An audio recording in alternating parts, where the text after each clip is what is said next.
So I was having a conversation this week about what else, about Israel, with a friend who's not on the same page as me politically. She's Jewish, but she doesn't live in Jewish spaces the way I do. And the conversation was fraught with an undercurrent of anxiety, at least for me. During the conversation, I wondered, is it okay if we disagree? How much can I say and not threaten our relationship? And I tried to explain to her that in so many of the Jewish spaces I inhabit these days, these kinds of conversations are fraught. I'm in so many places where I feel, and I know other people feel, like it's hard to say what's on our mind. And it's hard to sort of think out loud and even ask questions. I think there's probably no space that I can really struggle with what's happening out loud and honestly. At the time, when we were having that conversation, I felt like it was fine, but she didn't really hear me. And a few hours later, I get this text from her. She wrote, "Diane, I want to apologize. I don't think I was listening.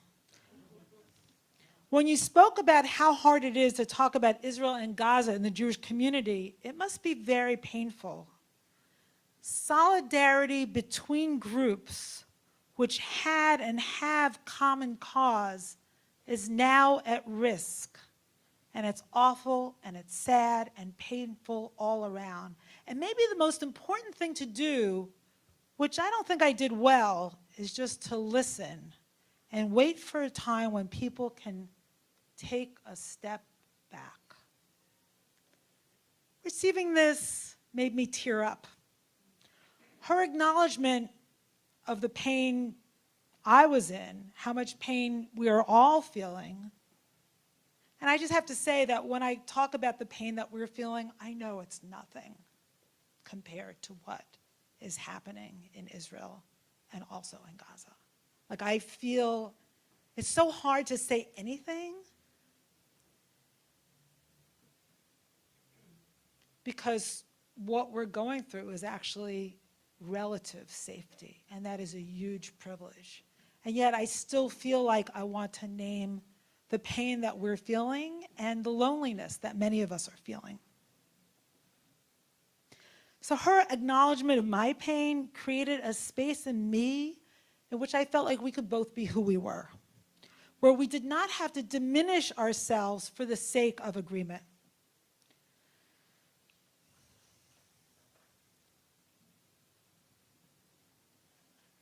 The beginning of finding such shared space, I would like to suggest, is an acknowledgement of the other's pain as well as our own. An acknowledgement of pain and caring about that pain is the definition of compassion, of rachamim. So there's this amazing moment in this week's Parsha, which is Miketz. And if you don't know the Joseph story, which I presume either you saw the movie or saw the play or you heard the story somewhere, very briefly, Joseph's family is a mess. The Israelite family is a mess. He was his father's favorite. His brothers hated him. They threw him into a pit. They almost murdered him, but instead he was sold into slavery and went down to Egypt and became powerful in this guy Potiphar's house, and then Potiphar's wife accused him of seducing her even though she seduced him, and he was thrown into a dungeon, and he was brought out of the dungeon because Pharaoh heard about what a good dream interpreter he was, which ultimately, and if you don't know the story, just go and read Genesis in your spare time, which ultimately puts him in charge of an entire region of the world at a time of famine, right? And he's in charge of all the food there is to distribute. And his brothers, who he hasn't seen in years, come from Eretz Canaan, from the land of Canaan, and stand before this powerful man in Egypt, and they ask for food. They beg for food. He recognizes them, and they don't recognize him. Now who's in power? They stripped him. They threw him naked into a pit. We can imagine he was crying out for his life, but now they stand before him begging for food, and he plays them. He accuses them of dishonesty, of being spies, and he confines them in a guardhouse for 3 days, and thinking that he doesn't understand what they're saying, say this in Genesis 42:21. We are guilty because of our brother, because we looked on at his anguish, and we did not listen to him as he pleaded with us. That is why this distress has come upon us. Vayomru ish el achav, aval ashemim anachnu al achenu, asher ra'inu sarat nafsho v'hitchananu elenu, v'lo sham'anu al ken ba'a elenu hatzara hazot. Okay, so they didn't hear him when he was crying out in the pit, but wait a second. Go back in your mind to Genesis 37. Do you remember any cries? They threw him in a pit, then nothing. They sat down to eat bread. The Torah records not one cry from Joseph. Where do these cries come from? We can imagine, well, there are a few options here. We can imagine he was so terrified, alone in that pit, right? And the rabbis tell us it's full of snakes and scorpions. We can imagine he wanted to cry, but he couldn't cry out. Or we might imagine that he did cry out, and his brothers, so full of rage and hatred, could not hear those cries. All they could do was eat. It's kind of like the tree falling in the forest and no one is around to hear it. Does it make a sound? When Joseph is crying out and his brothers don't hear it, do his cries make a sound? So the brothers, here's what happened. The brothers don't know that Joseph is actually listening to their conversation because there's an interpreter, a translator between them. But when Joseph hears that his brothers heard his cries, he turns away from them and wept. Vayisov me'alehem vayevch. Now, Joseph is the big crier in the Bible. He cries 8 times, no less than 8 times. But this is the first time that he cries. Their hearing finally his pain allows him to feel his own, allows him to become human. Now, the story will take its twists and turns, and tshuva, repentance, and rapprochement will take a while, and there'll be a lot of crying between here and there. But this is the beginning of his feeling. There's a bigger context, of course, in the book of Genesis. If a brother cries in the book of Genesis and his brother does not hear it, did the cry make a sound? If a sister is raped in Genesis and her brothers and father do not hear her cries, do they make a sound? The question, of course, goes all the way back to Genesis 4, to God's question of Cain. After Cain killed his brother out of jealousy, God asked him, "Where is your brother Abel? Ehevel achicha." And he said, "Vayomer, lo yadati." I don't know. Hashomer achi, anochi. Am I my brother's keeper? Cain responds basically saying, "What do I care?" But it is God who hears the voice of his brother's blood crying from the earth.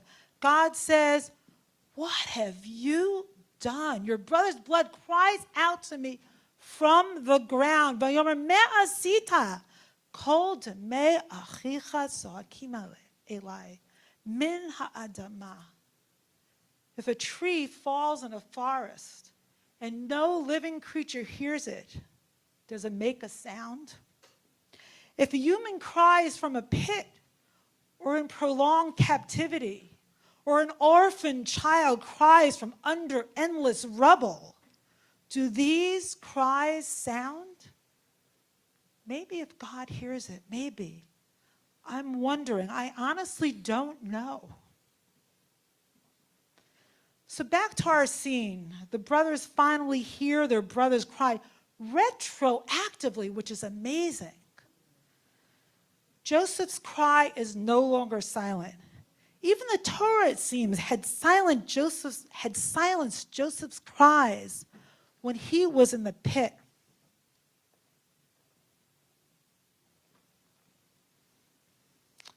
So Joseph and his brothers, as I said, will go on a long and winding road to tshuva.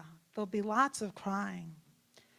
But in conclusion, before I come in for a landing, I want to make a few simple points which seem to be no longer simple in our times. When my friend heard my pain, I felt seen, like someone whose pain is worthy of being recognized, even if I did not fully agree with her, even though in some cases I vehemently disagreed with her. I think there is something that happens when we acknowledge pain. There's a danger that it comes with blame. If you're hurt, it must be my fault. And if I'm hurt, it must be your fault. But maybe before casting blame, we can just wait just a minute and hear the cries no matter where they come from. Maybe we can just feel, just because you and I were both human. Let's just start with rachamim, with compassion, simple compassion, separating pain from blame. And I'm not saying that there aren't a million ways, and there are, to see the political situation. I'm not saying that anything isn't justified or is. That's not what I'm saying. I'm in a different realm right now. I'm just talking about human pain and the ability to feel the pain of the other. That's it. Please don't ascribe any political meaning to this. And of course, what I'm saying has political implications. I take responsibility for that. I might leave very quickly after services.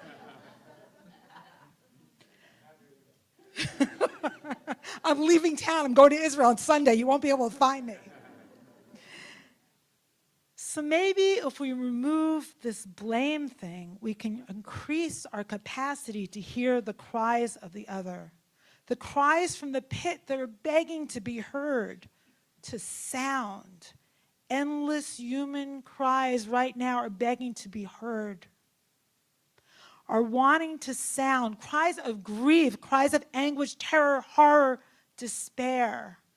Endless cries that maybe right now only the Divine One, the one who listens to the cries of all her creatures, can hear and hold.